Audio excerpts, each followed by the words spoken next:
തനൂസ് കിച്ചണിലേക്ക് എല്ലാവർക്കും ഒരിക്കൽ കൂടി സ്വാഗതം. ഇന്ന് ഞാനിവിടെ സ്പാനിഷ് ഓംലെറ്റ് ആണ് തയ്യാറാക്കാൻ പോകുന്നത്. അതിനുവേണ്ടിയിട്ട് 2 മുട്ട എടുത്തിട്ടുണ്ട്. പിന്നെ വേണ്ടത് ഒരു ഉരുളക്കിഴങ്ങാണ്. അത് ഇതുപോലെ ചെറിയ പീസായിട്ട് കട്ട് ചെയ്ത് വെച്ചത്. പിന്നെ ഒരു സവാള ഇതുപോലെ ഒന്ന് കുനുകുനാന്ന് കട്ട് ചെയ്ത് വെച്ചത്. പിന്നെ വേണ്ടത് മൊസറല്ല ചീസാണ്. നിങ്ങളുടെ കയ്യിൽ മൊസറല്ല ചീസ് ഇല്ലെങ്കിൽ കുഴപ്പമില്ല, സാധാരണ ചീസ് എടുത്തിട്ട് ഒന്ന് ഗ്രേറ്ററിൽ ഗ്രേറ്റ് ചെയ്ത് എടുത്താലും മതിയാകും. പിന്നെ വേണ്ടത് ക്യാപ്സിക്കം. ഒരു ക്യാപ്സിക്കത്തിന്റെ ഒരു 1/4 ഭാഗം മാത്രം ഞാൻ എടുത്തിട്ടുള്ളൂ. ക്യാപ്സിക്കം ഇല്ലെങ്കിലും കുഴപ്പമൊന്നുമില്ല. പിന്നെ വേണ്ടത് ക്യാബേജ് ആണ്.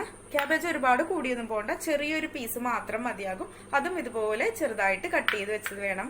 ക്യാബേജ് കൂടി പോയാൽ അതിന്റെ ഒരു കുത്ത് സ്മെല്ലൊക്കെ ഉണ്ടാവും നമ്മുടെ ഓംലെറ്റിന്. അപ്പൊ ഇത്രയൊക്കെയാണ് വേണ്ടത്. ഇനി നമുക്ക് ഒട്ടും വൈകാതെ തന്നെ ഓംലെറ്റ് തയ്യാറാക്കാൻ തുടങ്ങാം. അപ്പോൾ ഒരു പാൻ വെച്ചിട്ടുണ്ട്. അത് ചൂടാവുമ്പോൾ അതിലേക്ക് ഓയിൽ ഒഴിച്ചു കൊടുക്കാം. വെളിച്ചെണ്ണയല്ല, ഞാനിവിടെ സൺഫ്ലവർ ഓയിലാണ് ഒഴിക്കുന്നത്. അപ്പോൾ ഏത് വെജിറ്റബിൾ ഓയിൽ ആണെങ്കിലും ഒഴിക്കാം. ഒലിവ് ഓയിൽ ഉണ്ടെങ്കിൽ അതാണെങ്കിലും ഒഴിക്കാം. ഞാനിപ്പോൾ ഇവിടെ ഒരു 2 ടീസ്പൂൺ ഓയിൽ ഒഴിച്ചിട്ടുണ്ട്. ഓയിൽ ചൂടായി വരുമ്പോഴേക്ക് ആദ്യം തന്നെ സവാള ഇട്ട് കൊടുക്കാം. സവാള ഒന്ന് വേഗം കുക്കായി വരാൻ വേണ്ടിയിട്ട് കുറച്ച് ഉപ്പ് ചേർത്ത് കൊടുക്കാം.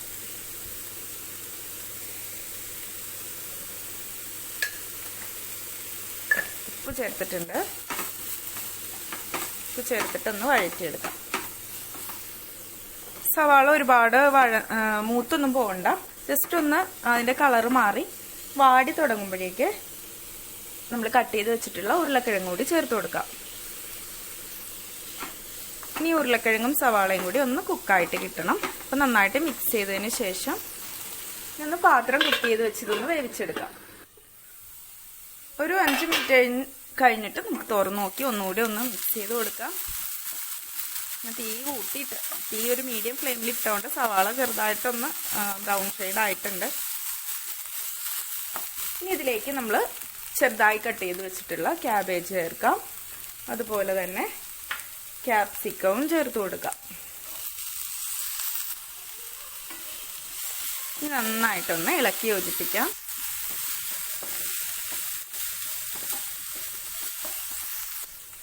ഇനി ഇതിലേക്ക് ഞാൻ 1 ടീസ്പൂൺ മഞ്ഞൾപ്പൊടി ചേർത്ത് കൊടുത്തിട്ടുണ്ട്. പിന്നെ ഒരു 1/4 ടീസ്പൂൺ നല്ല ജീരകം പൊടിച്ചത്, ക്യൂമിൻ സീഡ് പൗഡർ ചേർത്തിട്ടുണ്ട്. പിന്നെ ഒരു 1/2 ടീസ്പൂൺ ഗരം മസാല പൊടിച്ചത്, അത്രയും ചേർത്തിട്ട് നന്നായിട്ടൊന്ന് മിക്സ് ചെയ്ത് കൊടുക്കാം. ഈ പൊടികളുടെ ഒരു റോ സ്മെല്ല് മാറാൻ വേണ്ടിയിട്ട് കുറച്ചു നേരം ഇതൊന്ന് വേവിക്കാം. ആ ക്യാബേജിന്റെ ഒക്കെ ഒരു പച്ചക്കുത്തൊന്ന് മാറുന്നവരെ 2 മിനിറ്റ് ചെറിയ തീയിലിട്ടിട്ട് നന്നായിട്ടൊന്ന് മിക്സ് ചെയ്ത് കൊടുക്കാം. അപ്പോൾ നമ്മുടെ മസാല ഇവിടെ റെഡി ആയി കഴിഞ്ഞു. ഇനി ഫ്ലെയിം ഓഫ് ചെയ്യാം.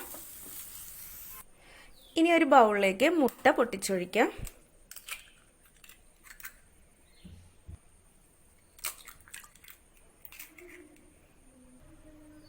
മുട്ടയിലേക്ക് പാകത്തിനുള്ള ഉപ്പ് ചേർക്കാം.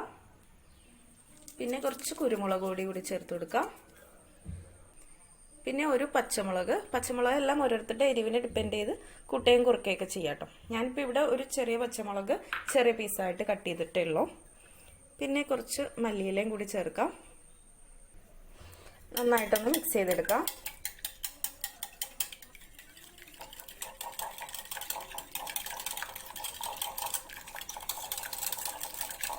അതായത് ഇവിടെ നന്നായിട്ട് മിക്സ് ആക്കി കിട്ടിയിട്ടുണ്ട്. ഇതിലേക്ക് നമ്മൾ തയ്യാറാക്കി വെച്ചിട്ടുള്ള വെജിറ്റബിൾസിന്റെ ആ കൂട്ട് ചേർത്ത് കൊടുക്കാം.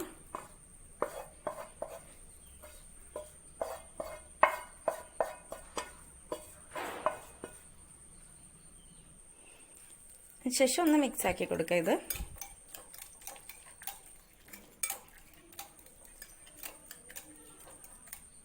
ഇനി ഒരു പാൻ ചൂടാക്കാൻ വെക്കാം. അതിലേക്ക് ഞാൻ കുറച്ച് സൺഫ്ലവർ ഓയിൽ ഒഴിച്ചു കൊടുത്തിട്ടുണ്ട്. ചെറിയ ഫ്ലെയിമിൽ ഇട്ടതിന് ശേഷം നമ്മൾ തയ്യാറാക്കി വെച്ചിട്ടുള്ള കൂട്ട് ഇതിലേക്ക് പകുതി ചേർത്ത് കൊടുക്കാം. അപ്പം ഞാൻ വളരെ കുറച്ച് മാത്രം ഉള്ളത് കൊണ്ടാണ് ചെറിയൊരു പാൻ എടുത്തിട്ടുള്ളത്.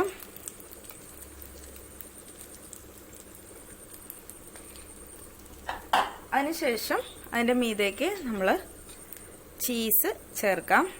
ഇപ്പോൾ ഷീറ്റായിട്ടുള്ള ചീസാണെങ്കിൽ അത് ഇതിൻ്റെ മുകളിലേക്ക് വെച്ച് കൊടുക്കാം, കുഴപ്പമില്ല.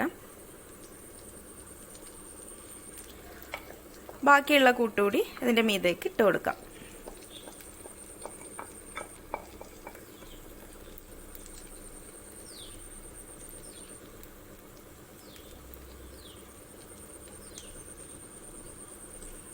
അപ്പോൾ അതെല്ലാം ഇട്ട് കൊടുത്തിട്ടുണ്ട്.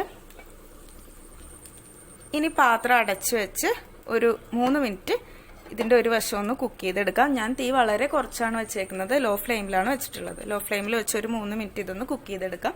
കോഴിമുട്ട ആയതുകൊണ്ട് അധികം വേവൊന്നും ഉണ്ടാവില്ല. അതേസമയം നിങ്ങൾ തറമുട്ടയാണ് എടുക്കണമെങ്കിൽ കുറച്ചധികം നേരവും കൂടി വേവിക്കേണ്ടി വരും. ഇപ്പോൾ 3 മിനിറ്റിന് ശേഷം നമുക്ക് കുക്ക് ചെയ്തെടുക്കുന്നതിന് വേണ്ടിയിട്ട് ഒരു പ്ലേറ്റ് വെച്ച് ഒരു 3 മിനിറ്റ് കഴിഞ്ഞിട്ട് അതൊന്ന് തിരിച്ചിട്ട് കണ്ടോ, ഒരു സൈഡ് കുക്കായിട്ടുണ്ട്. ഇതിലേക്ക് വീണ്ടും വെച്ചു കൊടുക്കാം. വീണ്ടും അടച്ചു വെച്ച് ഒരു 3 മിനിറ്റ് കുക്ക് ചെയ്യാം. ഇപ്പം ഞാൻ തീ ഓഫ് ചെയ്യാൻ പോവാണ്. ഒരു 3 മിനിറ്റ് ആയിട്ടുണ്ട്. നമുക്കിതൊരു പ്ലേറ്റിലേക്ക് മാറ്റാം. നമ്മുടെ സ്പാനിഷ് ഓംലെറ്റ് ഇവിടെ റെഡി ആയി കഴിഞ്ഞു. ഇനി ഇതൊന്ന് കട്ട് ചെയ്തെടുക്കാം. അപ്പോൾ എല്ലാവരും ഇതൊന്ന് ട്രൈ ചെയ്ത് നോക്കിയിട്ട് അഭിപ്രായം പറയാം. വീണ്ടും പുതിയൊരു വീഡിയോ ആയിട്ട് നമുക്ക് കണ്ടുമുട്ടാം. താങ്ക്